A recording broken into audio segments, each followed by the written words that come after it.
it's about time na maghanap tayo ng mga bagong markets. It's about time na maghanap tayo ng mga bagong customer. Dalawang taripa ito, baga ipatutupad, 'di ba? Sa copper 50%, Doc, at maging at sa mga pangunahing bilihin naman na ini-export natin doon sa Amerika 20%. Sa tingin mo, Doc, although alam natin yung layunin ng Amerika for national security at palakasin pa yung kanilang industriya at syempre yung tugunan daw itong trade deficit at disparity. Pero hindi ba masasabing unfair naman para sa isang numero unong bansa na magpatupad ng ganito o magpapataw ng ganitong taripa sa mga bansa na mahirap tulad ng Pilipinas?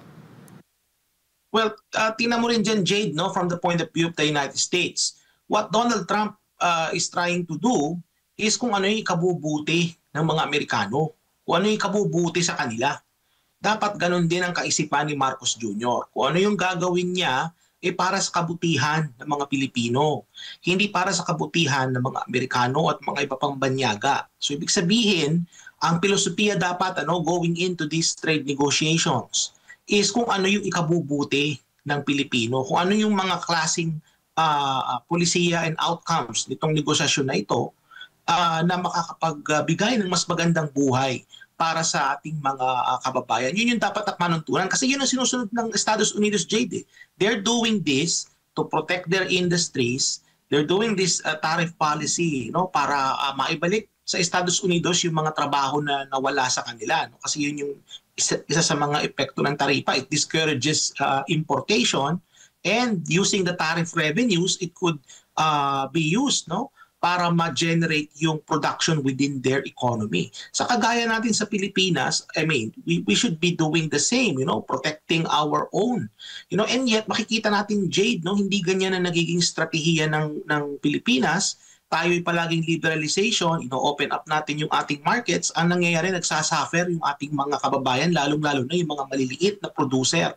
Sila yung naaapektuhan yan. So, as I've said in the beginning, it's about time na i-rethink natin yung ating policy, yung ating foreign trade policies. And it's about time na isipin din naman natin yung kapakanan ng mga ordinaryong producer. Opo, at kung magre-retaliate yung mga bansang pinatawan ng mataas na taripa ng Amerika, Doc, ang possible ng gagawin, magiging tugon naman ng Amerika, dadagdagan pa ito sa kasalukuyang ipinatutupad na taripa. Tama ho ba? Kung meron mang tama sa ginagawa ng economic managers sa ngayon, is yung sinabi nila na hindi sila magre-retaliate. Kasi ang issue dito, Jade, is maliit na ekonomiya lang ang Pilipinas kung ihahambing mo sa Estados Unidos. Kapag tayo ay nag-retaliate, nag-counter tariffs tayo, halos wala itong epekto. Hindi lang halos, talagang wala itong epekto sa Estados Unidos kasi nga tayo ay maliit lamang na ekonomiya. Yung size ng ating ekonomiya ay napakaliit kumpara sa size ng ekonomiya ng Estados Unidos. Ibang usapin na yan, halimbawa kung China mismo nag-impose ng counter tariffs, talagang maapektuhan ng Estados Unidos niya. Kaya nga, kung yung size ng Chinese economy, kaya nilang mag-kontra taripa. Sa atin, dahil maliit tayo na bansa, maliit yung ekonomiya natin, hindi kakayanin kung tayo ko-kontra.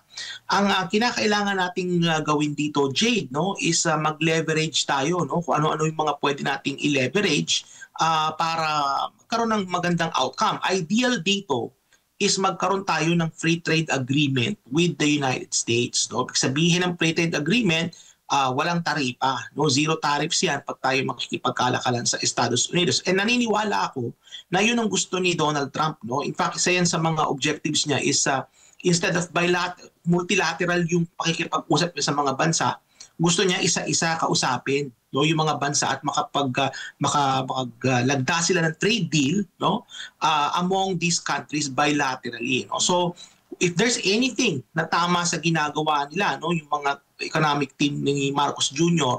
is walang kontra taripa. Ang dapat na gawin talaga is negotiation at makakuha tayo ng exemption or maibaba yung taripa. In fact, ang inaasahan nga ng NEDA, Jade, from 20%, ang inaasahan nila is maibaba ito ng 10%. Yun yung realistic na outcome na nakikita nila. Of course, talagang pangarap natin magkaroon ng zero na taripa, pero mukhang malabong mangyari yan.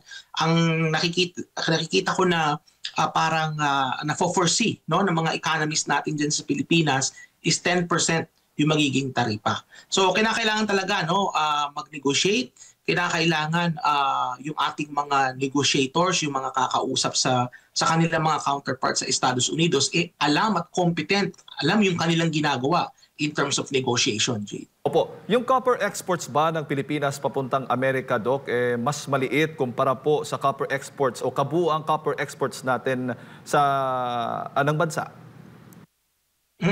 Well, nag-export tayo ng copper, ano, pero hindi significant yung amounts niyan, ano? Kasi ang copper kasi pinaprocess pa yan, Jade, ano? Ang nakukuhang copper kasi sa atin yung mga ano lang ores, no, yung mga bato, no, yung lupa, no, pinaprocess pa yan.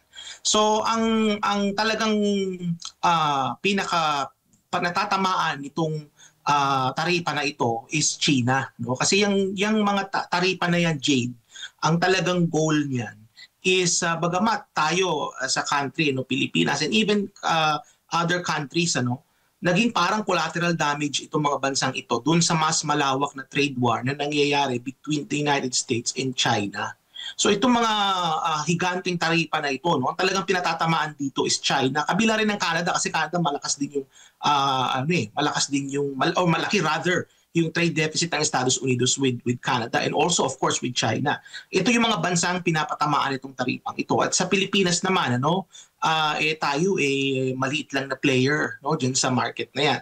Kaya nga ang sinasabi ko kanina, no, dapat na ginagawa ng ating mga economic managers is to diversify, no? Hindi lang naman Estados Unidos ang bansa na pwede tayo makipagkalakalan.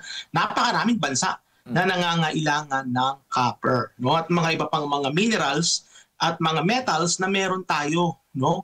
Hindi lang naman Estados Unidos 'yan. Kaya nga it's about time na maghanap tayo ng mga bagong markets. It's about time na maghanap tayo ng mga bagong customer.